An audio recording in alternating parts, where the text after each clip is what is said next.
E.L. Thorndike and Functionalism. History of Psychology, Professor Michael Bontwin, Department of Psychology, California State University, Fresno. Thorndike is a transitional figure in psychology. He brings psychology from functionalism to the precipice of behaviorism. He seems to have one foot standing in each area. He was a polymath and was interested in many, many other things, and spent most of his career in educational psychology. What we remember Thorndike most for is his work in devising some early theories of learning and some rules with learning, most notably his famous law of effect. Thorndike did his work with animals primarily at the beginning. Later, after he moved on to education, he did work with people in the area of mental testing and education in general. So, we all know the cat in the hat. Let's talk about Thorndike's cat in the puzzle box. Thorndike received his bachelor's from Wesleyan University and his master's at Harvard, where he ran baby chicks through mazes in William James's basement, much to the delight of the James children. He then moved to Columbia, worked with James Cattell, where he developed some of his lifelong interest that would reflect the later part of his career in education and testing. He started off as an assistant professor at Case Western Reserve and had an auspicious and highly productive career, becoming president of the American Psychological Association, Psychonomic Society, and the extremely prestigious American Association for the Advancement of Science. He spent most of his time at Columbia University and a short spell at Harvard as the William James lecturer. Thorndike was highly influenced by Charles Darwin and Francis Galton. This was to come out later on in his ideas about learning both in animals and humans. He accepted Galton's eugenics viewpoint, originally thinking that intellect could be taught, but in work on the transfer of training with Woodworth found that people could only come up to their abilities or their intelligence level. Thorndike's most known for his work with puzzle boxes and animals. He was highly influential in comparative psychology, and he built this puzzle box where you put a cat into the box, and if you look here, you see it's kind of a Rube Goldberg kind of invention. The cat would thrash around the box until it hit a lever. That lever, in turn, would release a door, and the cat would be able to get out of the box. Not having too much experience with cats, but having to take my mother-in-law's cat to a veterinary appointment without a cat carrier, I can tell you and show you the scars on my hands where cats simply don't like being put in boxes. So let's see how this changed the face of psychology and helped Thorndike formulate his theory of learning. Oh, there's the lever, sorry. Okay, here are the findings from Thorndike's puzzle box research. First, the cats had not learned to escape by reasoning or insight. Not a lot of logic, not a lot of reasoning, just a lot of thrashing around until it hit the lever. Second, learning was made by trial and error, which eventually led to making appropriate connections between the action and the goal. In other words, stepping on the lever and getting to leave the box. Third, the cats did not learn by imitation or prompting. Thorndike had cats placed in a position where they could view other cats who had already learned to escape the puzzle box, and found that they could not model the cats that had learned that task already. Thorndike even attempted to hold the cat's paw on the lever to prompt them to get out of the box, and found that was not successful in helping them learn the connection between the lever and releasing the door at all. Fourth, all of Thorndike's cats learned to escape when a single response was required, a simple pressing of the bar, the lever releasing the door. However, only half of the cats learned to escape when you needed a chain of 2 responses. Thorndike developed 3 observations on learning from this study. Oh, this is a picture from the Yale University archive showing one of Thorndike's real puzzle boxes. Doesn't look as neat and clean as the artist renditions. Kind of rough-hewn there. It looks like it's just an old pop box that Thorndike's hobbled together. Shows you don't need a lot of carpentry skills or have to have pretty instruments to come up with a great idea. So back to Thorndike, sorry. Learning is incremental. It occurs little bit at a time. Learning occurs automatically, and it's not mediated by thinking. The same principles of learning apply to all mammals. So you see these 3 points are important in Thorndike's ideas, and you can see how they morph later into behaviorism. So, from this research, Thorndike formed 3 primary laws of learning.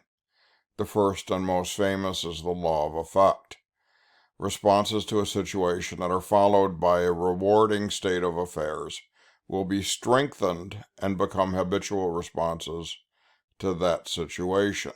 In other words, once you learn that pressing the button gets you out of the box, you're prone to push the button again. Here's a different puzzle box that's even ruder than the first you saw.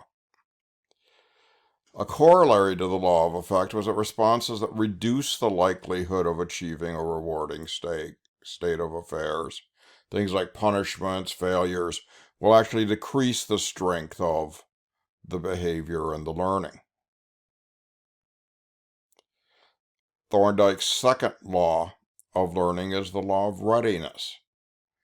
And learning only occurs when an organism is physically and ready to learn. Too tired, too distracted, not happy, too happy, you might find that learning just does not take place.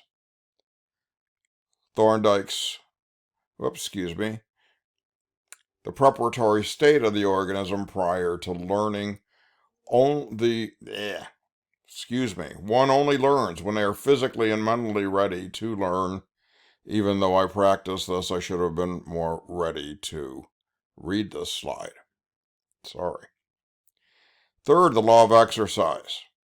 Connections become strengthened with practice and weakened when practice is discontinued. As you can see, this looks very similar to the standard behavioral notion of extinction. So here is Thorndike's law, as formally stated, as he declared in 1911. We have very few laws in psychology, so let's read this one carefully. Of the several responses made to the same situation, those of which that are accompanied or closely followed by satisfaction to the animal will, other things being equal, be more firmly connected with the situation so that when it recurs, they will be more likely to recur. Those which are accompanied or closely followed by discomfort to the animal will, other things being equal, have their connections to the situation weakened, so that when it recurs, they will be less likely to recur. The greater the satisfaction or discomfort, the greater the strengthening or weakening of the bond.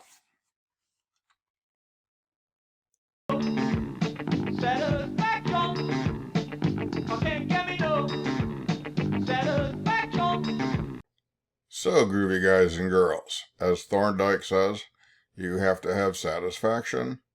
So does Devo and Mick Jagger from the Stones. I don't get no satisfaction. No, no, no. Hey, hey, hey. But that's just what I say. In 1929, Thorndike addressed the International Congress on Psychology, and he, in front of his audience, declared that he was wrong about his laws of learning and presented a revision.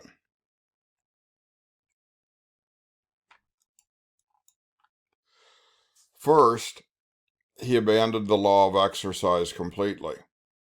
He said practice does not strengthen an association, and time does not weaken an association. Within the context of his theory, that fits. However, in later behaviorist theories, you'll see that holds up. And he also found that in terms of the initial law of effect, the second portion of it about annoying states of affairs do not weaken associations. Now, this is a point that holds up. If you have ever studied behaviorism, you know one of the fundamental problems with punishment is that it doesn't necessarily weaken associations and often has other deleterious effects. Thorndike made many contributions to psychology. He's most known, for the law of effect and his early contributions to learning, but he was one of the founders of comparative psychology, and his work with animals inspired many other individuals to do that. He spent most of his career working on educational practices and trying to develop a sound pedagogy for people and decide who could learn and who couldn't learn. A lot of his influence were Galtonian. We already talked about how he found the failure of the transfer of training notion that he did with Woodworth, where he found that intense training did not increase intelligence. It was kind of the idea of the mental muscle could be made bigger through exercise. He studied verbal behavior. He also was interested in intelligence testing and sociology. Some historians of psychology say that he's just about as much of a polymath as good old Sir Francis Galton was. Thorndike was influenced by evolutionary theory, added to a behavioral component to associationism, which led to his theories of learning. And he's often seen as a transitional figure between functionalism and behaviorism. If you were to peruse a bunch of history of psychology books, you'll find that Thorndike is oftentimes either a functionalist in half of the books, and in the other half, he's deemed a behaviorist. He probably wouldn't say he was any kind of ist, as the functionalists were kind of generalist and did a wide range of academic pursuits.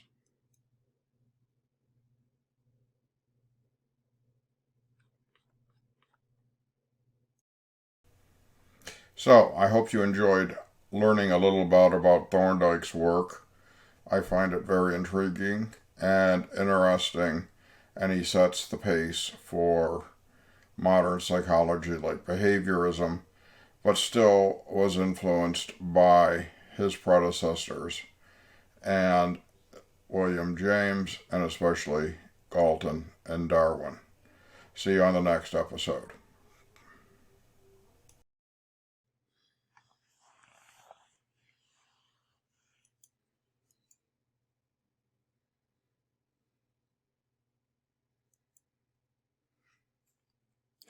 This has been a We Have Couches video production. Copyright 2020, Professor Michael Botwin.